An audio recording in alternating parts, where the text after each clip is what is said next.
Shalom Bapak Ibu Saudara, selamat pagi. Kembali pagi hari ini kita datang ke hadirat Tuhan. Percayalah saat kita dengan kesungguhan hati untuk masuk dalam hadirat Tuhan, percayalah di situ ada jawaban dalam setiap pergumulan doa kita. Mari kita satu hati bersama-sama dan kita berdoa untuk memulai ibadah kita pagi hari ini. Tuhan Allah Bapa kami yang bertahta dalam kerajaan surga, Allah yang kami sembah dalam nama Tuhan Yesus Kristus, kami bersyukur Tuhan untuk hari yang indah yang Tuhan berikan pada setiap kami, untuk kami boleh merasakan kasih Tuhan, untuk kami boleh menaikkan ucapan syukur kami atas kebaikan demi kebaikan yang Tuhan sudah nyatakan dalam hidup kami sepanjang minggu ini. Kami mau menaikkan syukur kami melalui pujian penyembahan kami Tuhan, dan Engkau bertahta atas setiap puji-pujian kami, dan kami akan mendengarkan firman-Mu. Biarlah firman-Mu boleh mengubahkan setiap kehidupan kami, sehingga kami yang letih, lesu, dan berbeban berat, Engkau memberikan kelegaan bagi setiap kami. Terpuji nama-Mu Tuhan Yesus. Di dalam nama Tuhan Yesus Kristus kami akan mulai ibadah online pagi hari ini. Haleluya, amin. Kita akan naikkan pujian kita, persembahan kita kepada Tuhan dengan hati yang tulus, ikhlas, dengan hati yang penuh sukacita. Haleluya.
Bapa kami yang di dalam surga, di dalam nama Tuhan Yesus, kami mengucap syukur kepadamu Tuhan. Pada pagi hari ini, kembali Engkau masih memberikan kami kesempatan untuk kami dapat sama-sama mendengarkan firman-Mu ya Tuhan. Kami mohon pertolongan-Mu ya Tuhan Roh Kudus, agar Engkau berkenan menguasai hati dan pikiran kami, dan Engkau mengurapi hamba-Mu ini ya Tuhan, agar kami dapat bersama-sama belajar firman-Mu dengan rendah hati, dan mata hati kami tertuju pada firman-Mu ya Tuhan. Terima kasih Tuhan, terima kasih. Kami sambut firman-Mu di dalam nama Tuhan kami Yesus Kristus. Haleluya, amin. Salam, selamat pagi Bapak Ibu dan Saudara yang diberkati oleh Tuhan. Kita berjumpa lagi pada pagi hari ini dalam ibadah minggu pagi. Bagaimana kabar Bapak Ibu dan Saudara sekalian? Kiranya damai sejahtera, sukacita, pemeliharaan Tuhan senantiasa ada dalam kehidupan Bapak Ibu dan Saudara sekalian. Puji nama Tuhan. Pagi hari ini saya mengajak Bapak Ibu Saudara sekalian, kita bersama-sama membaca di dalam Kisah Para Rasul pasal yang kelima. Kitab Kisah Para Rasul atau buku Kisah Para Rasul pasal yang kelima. Kita akan belajar sebuah peristiwa yang dialami oleh Ananias dan Safira. Kita akan membaca ayat ini.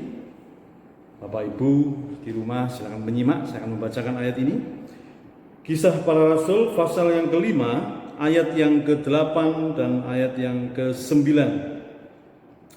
Kata Petrus kepadanya, "Katakanlah kepadaku, dengan harga sekiankah tanah itu kamu jual?"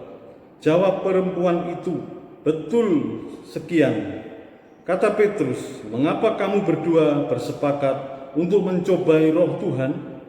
Lihatlah, orang-orang yang baru mengubur suamimu berdiri di depan pintu, dan mereka akan mengusung engkau juga keluar." Puji Tuhan. Renungan firman Tuhan pada pagi hari ini saya beri tema PSBB.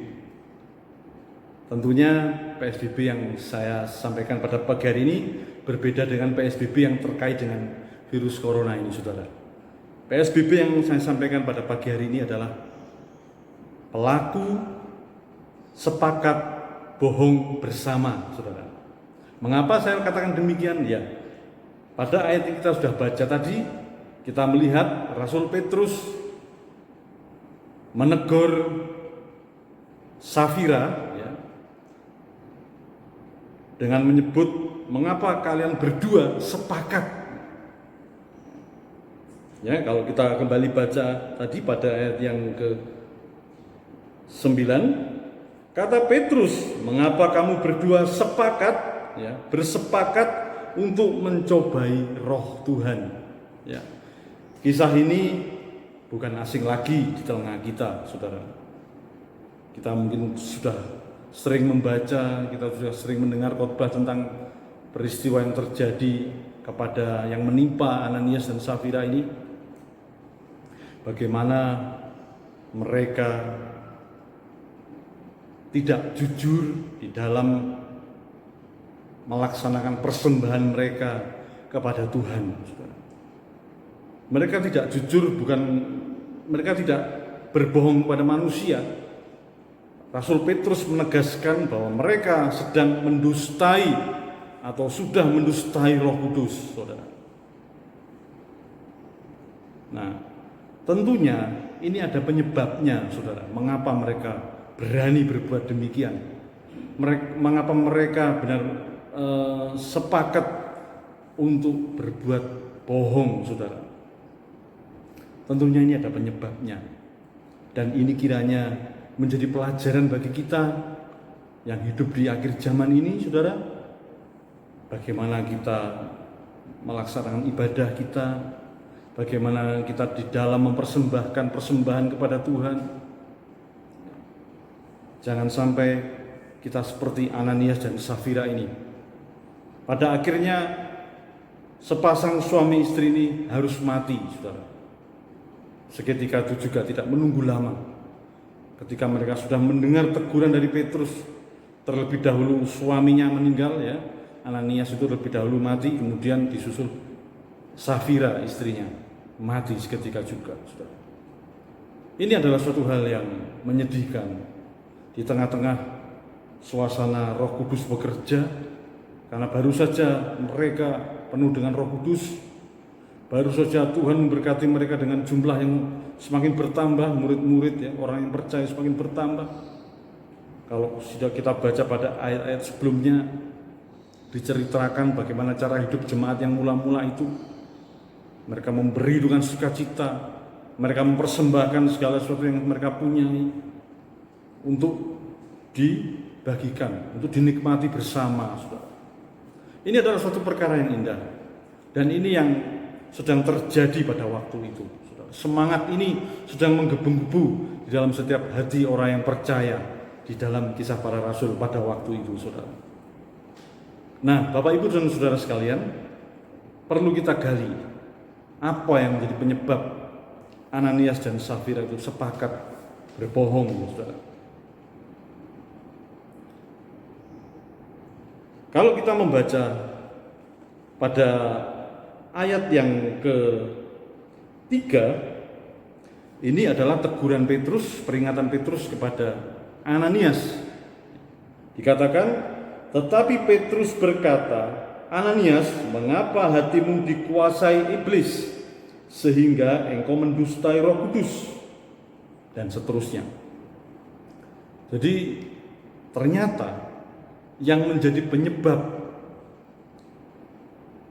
sepasang suami istri ini sepakat untuk berbohong adalah hati mereka dikuasai iblis, saudara. Kita tahu hati adalah sumber dari apa yang akan kita katakan, dari apa yang kita perbuat, saudara. Semua itu bersumber dari dalam hati kita. Apabila hati kita ini dikuasai iblis, apabila hati seseorang itu dikuasai iblis, maka rencana, ya, angan-angan, pikiran, kemudian juga perkataan, perbuatan pasti dikendalikan oleh iblis, saudara. Ini berbahaya. Mari kita tengok hati kita masing-masing. Jangan sampai hati kita dikuasai iblis, saudara, sehingga membuat kita ini tidak jujur di hadapan Tuhan, membuat kita ini tidak apa adanya di hadapan Tuhan, tidak jujur, dusta terhadap Tuhan dan sesama kita, saudara. Walaupun memang Ananias dan Safira ini mereka tidak berterus terang kepada Petrus, tetapi Petrus mengatakan bahwa mereka berdua telah mendustai Roh Kudus. Mereka berdua tidak mendustai manusia, saudara, tapi yang mereka dustai adalah Roh Kudus. Karena sesungguhnya persembahan itu, persembahan yang benar, berasal dari gerakan Roh Kudus, saudara. Pasti menghasilkan persembahan yang benar, yang berkenan kepada Tuhan. Tetapi kalau hati ini dikuasai iblis, maka persembahannya pun pasti nggak benar, saudara. Pasti tidak benar. Contohnya ya Ananias dan Safira. Jadi yang harus kita waspadai, yang harus kita perhatikan adalah hati kita, saudara. Kita tidak perlu lihat orang lain. Kita tidak perlu bingung dengan kehidupan orang lain. Yang seharusnya kita bingungkan adalah, yang seharusnya harus kita khawatirkan, yang harus kita pikirkan adalah bagaimana hati kita ini, saudara? Sudahkah hati kita ini dikuasai Roh Kudus? Sudahkah hati kita ini dikendalikan oleh Roh Kudus, saudara? Sebab kalau tidak,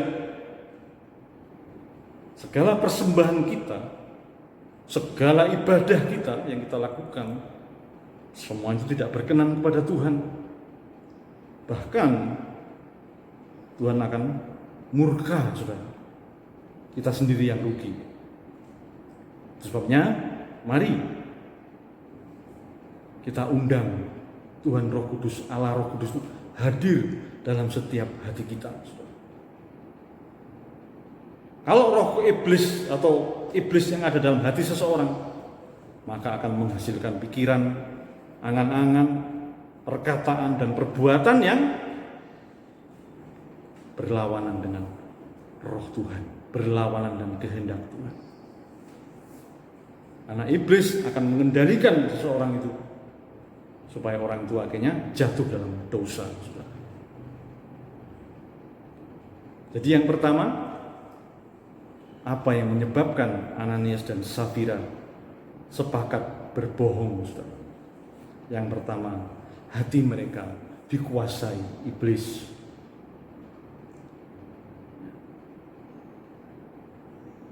Ini pelajaran yang penting bagi kita. Mari kita tengok ke dalam hati kita masing-masing. Ya, sekali lagi saya ingatkan Bapak Ibu Saudara sekalian, tidak usah lihat orang lain. Mari kita lihat diri kita masing-masing. Ya. Sebuah lagu yang dikarang oleh seorang penyanyi balada yang terkenal di Indonesia, yaitu Ebit GAD. Salah satu syair lagunya, lirik lagunya dikatakan, tengoklah ke dalam sebelum bicara, singkirkan debu yang masih melekat. Artinya apa, saudara? Sebelum kita melihat kesalahan dan kekurangan orang lain, sebelum kita melihat orang lain, mari kita lihat ke dalam diri kita sendiri, hati kita, saudara. Sudahkah hati kita bersih? Sudahkah hati kita ini dikuasai oleh Roh Tuhan, Roh Kudus? Atau hati kita sedang dikuasai roh iblis? Dikuasai iblis. Ini berbahaya, Bapak Ibu. Ini akan merugikan rohani kita semua. Ya, jadi yang pertama yang menjadi penyebab Ananias dan Safira ini sepakat untuk berbohong adalah hati mereka dikuasai iblis. Yang kedua, saudara, di dalam memberi persembahan mereka memiliki motivasi yang keliru atau motivasi yang salah. Seperti yang sudah saya katakan tadi, ya.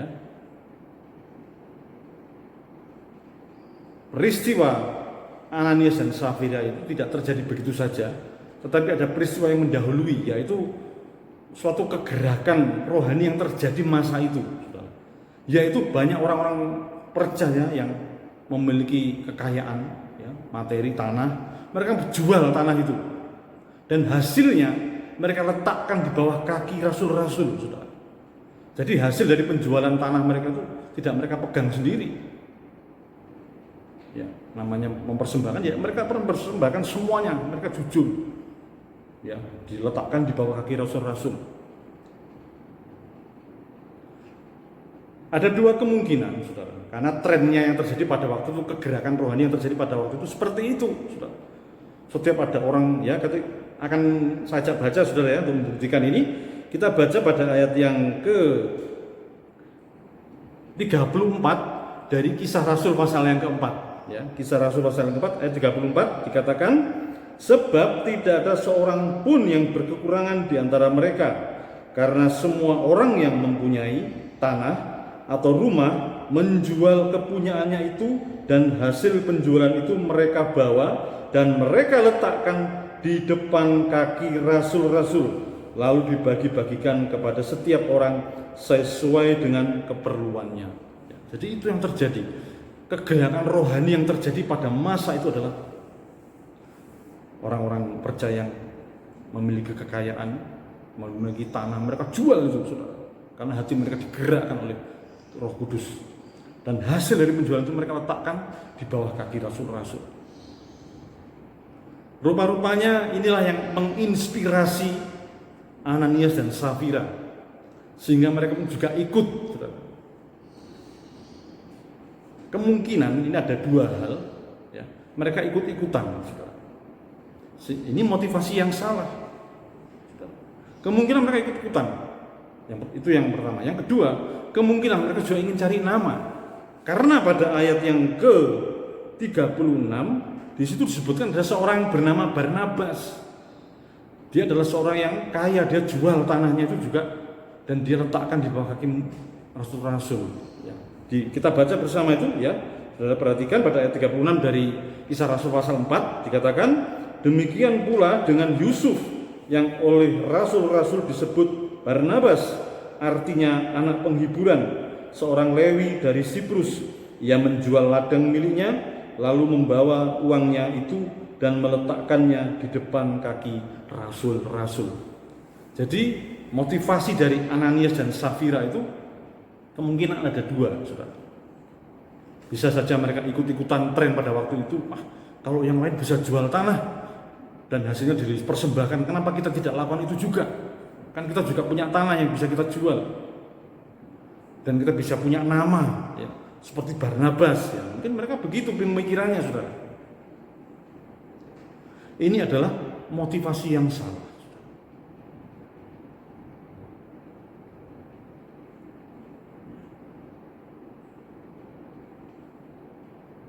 Kalau kita lihat pada Kisah Rasul pasal 4 tadi, ayat 34 sampai 37, ya. Orang-orang yang menjual tanahnya dan hasil dari penjualan tanah itu mereka bawa dan mereka letakkan di bawah kaki rasul-rasul. Itu untuk membuktikan bahwa mereka sudah memiliki motivasi yang benar. Mereka tidak ada tendensi apa-apa atau tuntutan apa-apa, tidak ada, saudara. Mereka murni digerakkan oleh kuasa Roh Kudus, ya, yang pada waktu itu Roh Kudus bekerja secara luar biasa. Mujizat terjadi di berbagai tempat. Kemudian banyaknya orang-orang percaya, pertobat-pertobat baru memenuhi jumlah orang-orang yang percaya pada waktu itu, saudara. Dan dibarengi itu juga dengan kesenangan, kegemaran untuk memberi persembahan, menjual tanah, kemudian hasil dari penjualan tanah diletakkan, dipersembahkan di bawah kaki rasul-rasul. Ini suatu hal yang luar biasa, saudara. Ya, mereka memiliki motivasi yang benar. Tetapi kalau kita baca selanjutnya pada pasal yang kelima, di situ ada sepasang suami istri, yaitu Ananias dan Safira. Sayangnya motivasi mereka juga memberi, saudara. Mereka juga jual tanah. Sayangnya motivasi mereka keliru, saudara. Akhirnya mereka berbohong kepada Roh Kudus. Mereka berbohong kepada Roh Kudus. Mereka mendustai Roh Kudus. Sehingga Tuhan memurkai mereka. Bapak Ibu Saudara sekalian, persembahan tidak selalu dalam bentuk uang. Persembahan tidak harus selalu bentuk barang, saudara. Persembahan bisa bermacam-macam. Waktu kita, ya, tenaga kita, ibadah yang kita lakukan ini adalah persembahan. Kita mempersembahkan hidup kita, tubuh kita, untuk kita datang kepada Tuhan, memuji, menyembah Tuhan, menerima nasihat firman Tuhan. Ini adalah persembahan juga, saudara. Nah, sekarang kembali kita tengok hati kita masing-masing. Sudahkah kita memiliki motivasi yang benar di dalam kita mempersembahkan segala sesuatu yang kita miliki untuk Tuhan, saudara? Ya, ini penting. Karena apa, saudara? Kalau motivasi yang salah, maka Tuhan tidak akan berkenan, saudara. Dengan kata lain, apa yang kita persembahkan semua menjadi sia-sia. Tidak ada gunanya, saudara. Buat apa kita melakukan sesuatu yang tidak ada gunanya, yang tidak diperhitungkan oleh Tuhan? Buat apa, saudara? Ya. Jadi itu yang kedua, ya. Jadi yang pertama tadi alasan dari Ananias dan Safira, penyebab dari Ananias dan Safira ini sepakat untuk mendustai Roh Kudus, yaitu yang pertama mereka hati mereka dikuasai iblis. Yang kedua, memiliki motivasi yang keliru, motivasi yang salah. Dan yang ketiga, yang tidak kalah pentingnya adalah mereka tidak memiliki keikhlasan. Saudara. Dengan kata lain, nanggung. Saudara. Persembahan yang nanggung. Saudara. Bapak Ibu Saudara sekalian, Tuhan tidak pernah mempersoalkan nominal berapa banyak yang kita persembahkan untuk Tuhan. Tidak. Tetapi yang Tuhan lihat adalah keikhlasan hati kita. Ya. Kita mungkin sudah habis banyak lah untuk Tuhan. Kalau Bapak Ibu hitung dari tahun ke tahun, ya sudah habis banyak. Tetapi juga jangan lupa, kita juga hitung berkat-berkat Tuhan yang telah kita terima, saudara. Ya. Nggak ada lagu di dalam buku Tabernakel Glory mengatakan hitung berkatmu satu-satu, kan gitu ya. Hitung semua, janganlah lupa. Kita juga harus merenungkan betapa banyaknya berkat-berkat dari Tuhan yang sudah kita terima, saudara. Kembali lagi kepada poin yang ketiga tadi, jadi yaitu Ananias dan Safira tidak memiliki keikhlasan, saudara. Jadi mereka tuh nanggung, dipersembahkan semua, kok eman, saudara. Ya, akhirnya separuh ditahan, sebagian ditahan, sebagian lagi dibawa di depan kaki Petrus, Rasul Petrus, dibawa kepada Rasul Petrus. Rasul Petrus yang dikuasai Roh Kudus itu tahu bahwa ada sesuatu hal yang salah kepada pribadi Ananias dan Safira. Kemudian Rasul Paulus mengadakan koreksi, nasihat malang bagi Ananias dan Safira. Tidak ada kesempatan bagi mereka untuk bertobat. Mereka langsung diputus nyawanya pada saat itu juga. Ya.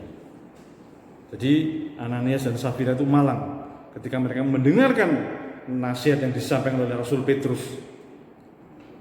Mereka tidak sempat bertobat, saudara. Pada saat itu juga mereka putus nyawa. Bapak Ibu dan saudara-saudara sekalian, kita tidak tahu sampai kapan kita hidup dalam dunia ini. Tapi selagi masih ada kesempatan kita hidup, mari kita memberi persembahan dengan ikhlas, saudara.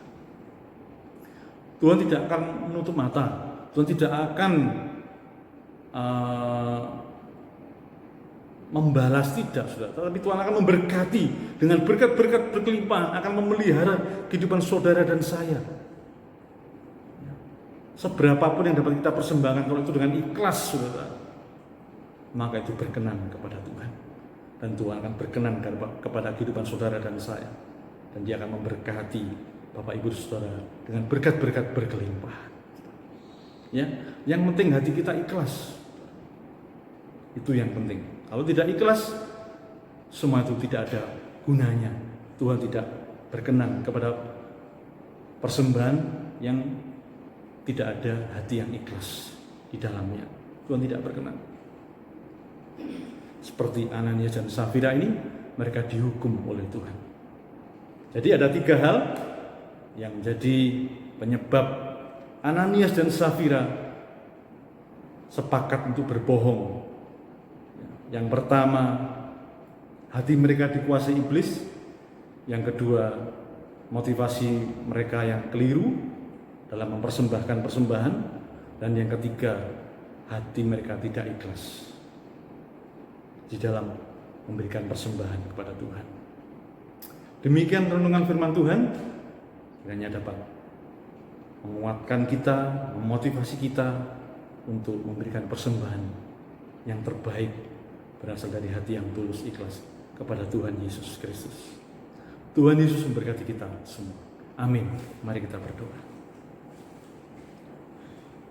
Kami sudah mendengarkan firman-Mu ya Tuhan. Kami bersyukur untuk nasihat firman-Mu pada pagi hari ini. Ajar kami untuk senantiasa memberikan persembahan yang terbaik, yang berasal dari motivasi yang benar, berasal dari gerakan Roh Kudus dalam hati kami, dan dengan hati yang tulus ikhlas. Supaya apa yang kami persembahkan semua itu berkenan kepadamu, dan Engkau nyatakan kehendak dan rencanamu dalam kehidupan kami. Engkau memelihara dan memberkati kami dengan berkat-berkat berkelimpahan. Terima kasih Tuhan Yesus, terima kasih. Kami berdoa Tuhan untuk Bapak dan Ibu Gembala kami. Berikanlah kepada mereka, beliau berdua, kesehatan dan kekuatan. Berikan damai sejahtera dan sukacita dalam hati mereka. Di usia yang semakin sepuh, semakin tua, Tuhan tetap menyertai dan memberkati Bapak dan Ibu Gembala kami ya Tuhan. Berikan kesehatan senantiasa. Kami juga berdoa Tuhan, bagi sidang jemaat-Mu yang sudah lanjut usia, yang sepuh, Tuhan juga kiranya menolong dan memberkati, melindungi, jauhkan dari sakit penyakit. Berikan kesehatan Tuhan agar tetap dapat menjalankan kehidupan sehari-hari, terlebih lagi dapat beribadah dan melayani Engkau ya Tuhan. Tuhan, kami berdoa untuk setiap jemaat-Mu yang bekerja, yang sekolah, semuanya diberkati oleh Tuhan, semuanya dilindungi oleh Tuhan. Jauhkan dari mara bahaya, jauhkan dari sakit penyakit virus corona, semuanya dilindungi dalam nama Tuhan Yesus. Kami juga berdoa Tuhan bagi setiap anak-anak-Mu yang sudah mengikuti ibadah online ini, dimanapun mereka berada. Engkau kiranya memberkati dan menyertai, menjadikan mereka berhasil dalam setiap apa yang mereka kerjakan, dan nama Tuhan Yesus dipermuliakan. Terima kasih Tuhan Yesus, terima kasih. Kami berdoa untuk kota Surabaya atau kota-kota lain yang tempat di mana kami tinggal. Engkau kiranya menolong, melindungi, memulihkan ya Tuhan, supaya kota-kota kami, tempat di mana kami tinggal, dilindungi Tuhan, dipulihkan dari situasi corona ini ya Tuhan. Tuhan, halokan dari corona Tuhan, dalam nama Tuhan Yesus. Kami juga berdoa Tuhan, supaya virus corona ini segera berlalu, sehingga kami dapat beraktivitas seperti normal kembali ya Tuhan. Terima kasih Tuhan Yesus, terima kasih. Akhirnya, Bapak, Ibu, dan Saudara sekalian, marilah terimalah berkat dari Allah Bapa, Sang Putra dan Roh Kudus, yaitu di dalam nama Tuhan Yesus Kristus, Yeshua HaMashiach, kiranya menyertai dan memberkati kita sekalian dari saat pagi hari ini sampai selama-lamanya. Haleluya, amin.